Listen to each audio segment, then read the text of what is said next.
So Colombia is a vast country. You got the countryside like this, where everything is completely peaceful, there's tranquility, and then you got the main city, like this. And then you got the inner cities. All kinds of stuff happening. That's why sometimes we come over here to just escape all of that, you know, all of the craziness. Now in this episode, we're gonna be talking about how to spot a scopolamine queen. That's what we're gonna be talking about. Because who else has the expertise like myself and my team to tell you how to spot a scope queen? So as it goes right now, let's enjoy the countryside and let's get straight into it.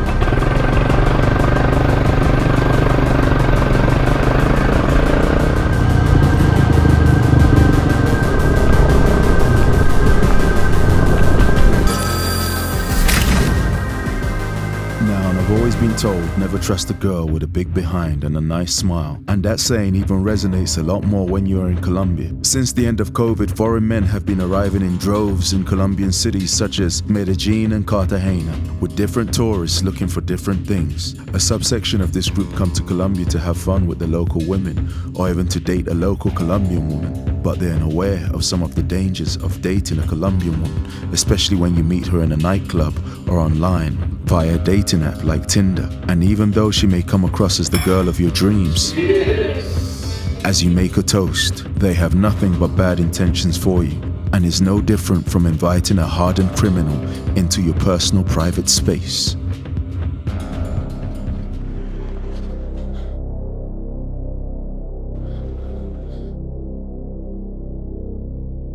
Not all the signs on this list symbolize that this girl or this person is a scopolamine queen, but these are definitely signs that you got to watch out for. These are things that you got to be, you know, cognizant of. So we're going to go through a list and I'm going to show you what you need to look out for and how to be exactly really conscious, because if you're not conscious and you don't look at these points, these girls, they're going to drug you, man. They're going to take your stuff and you could end up dying.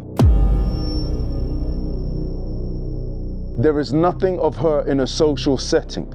Everything is kind of like hiding her face. You know, there's no social proof.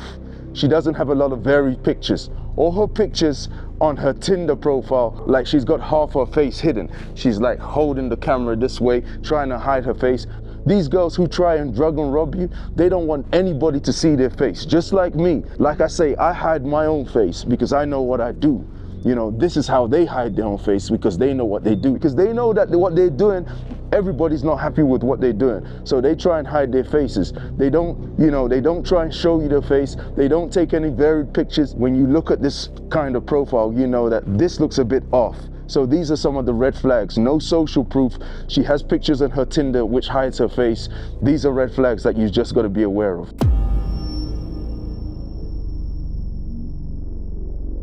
You still went ahead.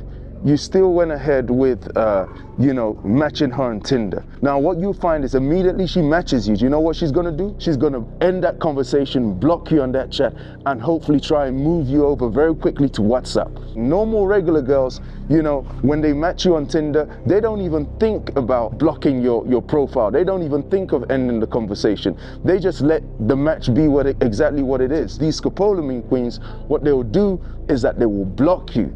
So the best thing to do in that kind of situation is to either send a link of their profile, or number two, take a screenshot of their profile pictures just in case something happens. That's what you should be doing.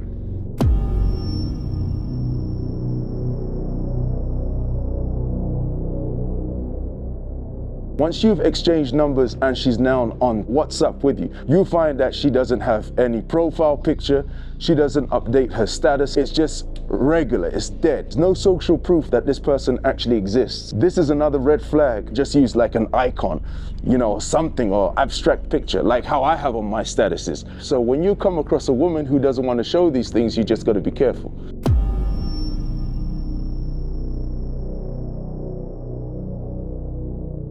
When you match this girl and you've now gone onto WhatsApp, you'll find that she's very persistent. She's like, mi amor, cuando nos vemos, which means like, you know, my love, when are we gonna see?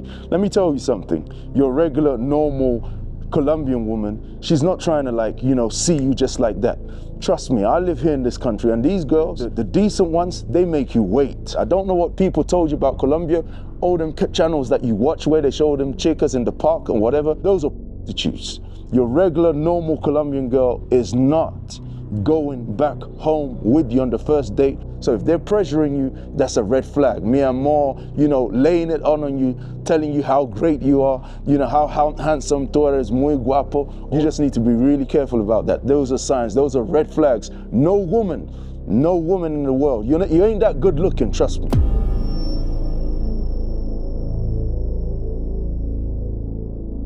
So she's overly interested in what you do for a living.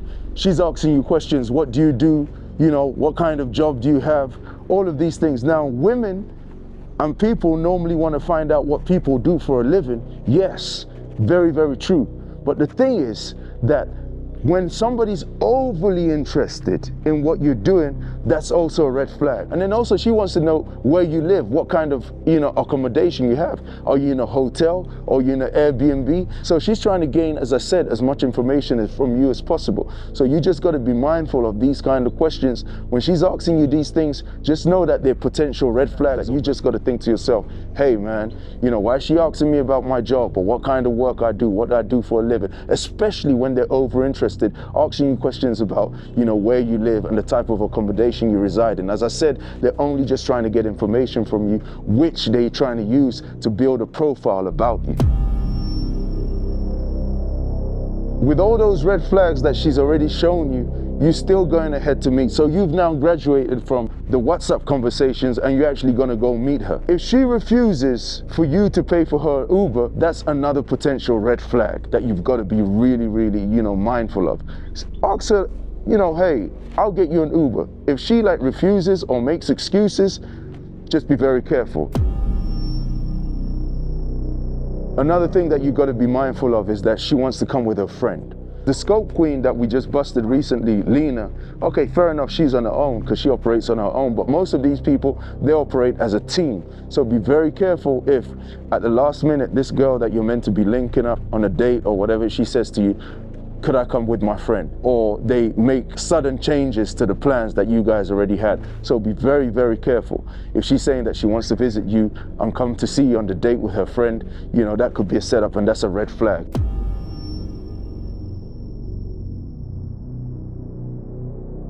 When you're out on your dinner date or wherever, you may want to take pictures with her and she's really hesitant, she refuses, she doesn't want to do any of that stuff. That's another red flag because, if she's not trying to take pictures or she feels funny about taking a picture with you, it just means that she's trying to hide something. And I advise you to take a picture with her because just in case anything happens, at least you have proof of who this person is. And you could say, this is the girl, this is the person that I went out with, and she's the person that, she's the one who drugged me, just in case. I once went out on a date with some girl and out of the blue, she pulled up her phone and she tried to take a picture of me. I went nuts. I smacked the phone out of her hand and I told her, no, I don't do that. Now, after that, I tried to text her back and she didn't want to see me again because to her, that was a red flag. So to you, it should be a red flag. Now, the reason I didn't want her to take a picture of me is because I know I don't want my face out there. Fair enough, she doesn't know who I am really, but I just didn't want I just don't like my face to be out there. I'm not on no social media. I'm not on Facebook. I'm not on Instagram. I'm not on anything. You understand? I don't update my status. Even my guys, all my guys around me, they know not to take pictures of me, right? Am I lying? They know, they know not to take pictures of me. I don't allow any pictures of me. So using that same mind, I always say to myself, if a girl is hesitant to take pictures with you, right? If a girl is hesitant to take pictures with you, the reason why she's hesitant to take pictures with you is because she knows that she's involved in some shit that she isn't supposed to be doing, and she doesn't want you to know her true identity. Just in the same way that I don't want people to know my identity is because I know that I'm doing some shit that I don't want people to really be privy to.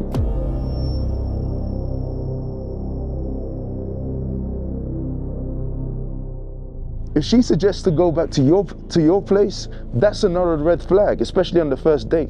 Colombian women don't do this. They're not gonna just meet you off a dating app, go on a date with you and then suggest to go back to your place. They're not trying to do that. They don't on the first date. They ain't doing that. That's what I'm trying to tell you. So Colombian women are not doing that. They're not going to go on a dinner date with you, and then after going on the dinner date, go back to your place to go and have sex. They just don't do that. The only women who do that are the loose ones. So you just got to be very mindful of this. You know, they don't meet some guy off of Tinder or a dating app or whatever, and then go out on a dinner date after meeting him the first time, and then decide to go back to his house to have sex. This person potentially could be a scopolamine queen. That's another red flag. You know, you don't know her and she wants to go back to your apartment just after the first time of meeting her and going on a dinner date. Don't do that.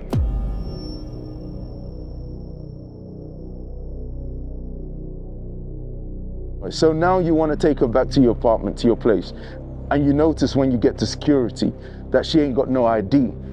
You know, she doesn't walk around with an ID, she doesn't have it on her phone, she's just only willing to give some numbers. That's another red flag. Always stay in a place, number one, where that there's building security, and always make sure that before any chick comes to your apartment that you tell her that she needs to bring her physical ID, just not numbers. And if possible, tell her, hey man, listen, the policy over here is that, you know, you need to send me your ID, so I need to like log it in with the security or whatever, blah, blah, blah. So you have a copy of that ID herself. So just be very careful. That's another red flag. If that chick is walking around with no ID and she says, oh, I don't have my cellular or whatever, be very careful.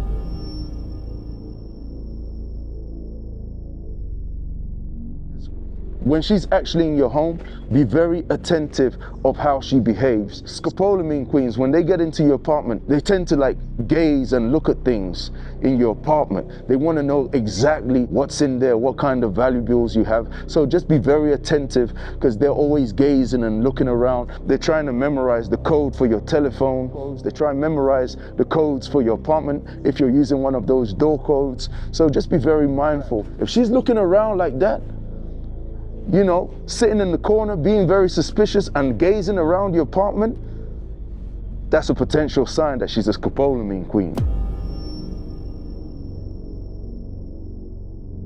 She's very quick to want to be the host. I mean, you're in your apartment. A regular girl, she wants you to be the host. She wants you to cater to her. She wants you to ask her, what do you want to drink? Now, your scopolamine queen, she has other intentions. She wants to be the host. She's going to be the one to tell you, hey, you know, what do you want to drink? Let me make you a drink. She's going to rush into your fridge, pull out some beers or pull out some, you know, some drinks or whatever, and try and prepare it for you. Now, my advice is never drink with them. And if you do have to drink with them, prepare your own drink and always be mindful of your drink. If you leave your drink in her presence and you return, pour away that drink. You've watched this video and I've told you the tips on how to avoid a scope queen, and I've also showed you how to spot a scope queen. So just be very mindful. Don't come here to Colombia and end up being a victim. I know that you think that these girls, they're all beautiful and they all have your best intentions, but trust me, they really don't. Not all of them anyway. So just be very, very mindful, and just know that when you're in this kind of country, that they see you as a lick. By that I mean they see you as a target. You always got to see yourself and think to yourself, hey, listen, I'm a foreigner in a foreign country, and possibly these people see me as an opportunity. So that's it. Those are the tips on how to avoid a scopolamine queen and how to spot them. I'm out of here.